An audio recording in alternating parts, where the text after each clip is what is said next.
నార్కట్పల్లి మండల కేంద్రంలో ఉన్నటువంటి అనాథ వృద్ధాశ్రమంలో మంగళవారం ఆసరా స్వచ్ఛంద సేవా సంస్థ ఆధ్వర్యంలో అనాథ వృద్ధులకు మాజీ డీఈఓ గద్దపాటి సరోజినీదేవి కీర్తిశేషులు నర్సింగ్రావు పెళ్లి రోజు పురస్కరించుకొని సరోజినీదేవి చేతుల మీదుగా అనాథ వృద్ధులందరికీ దుప్పట్లు పంపిణీ చేయడం జరిగింది.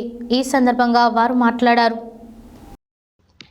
నార్కట్పల్లి మండల కేంద్రంలో ఉన్నటువంటి అనాథ వృద్ధాశ్రమంలో మంగళవారం ఆసరా స్వచ్ఛంద సేవా సంస్థ ఆధ్వర్యంలో అనాథ వృద్ధులకు మాజీ డీఈఓ గద్దపాటి సరోజినీదేవి కీర్తిశేషులు నరసింగారావు పెళ్లి రోజు పురస్కరించుకొని సరోజినీదేవి చేతుల మీదుగా అనాథ వృద్ధులకి దుప్పట్లు పంపిణీ చేయడం జరిగింది. ఈ సందర్భంగా వారు మాట్లాడుతూ ప్రతి ఒక్కరూ సామాజిక సేవా కార్యక్రమాలలో పాల్గొనాలని, గ్రామాలలో యువకులంతా స్వచ్ఛంద సంస్థలు మరియు యువజన సంఘాలుగా ఏర్పడి గ్రామాభివృద్ధికి వివిధ కార్యక్రమాలను చేపట్టాలని కోరారు.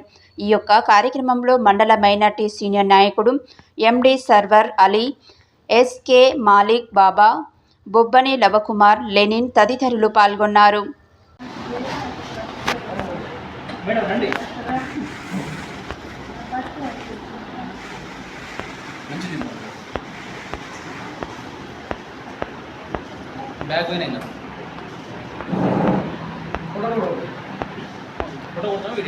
రెండు వస్తున్నాయి.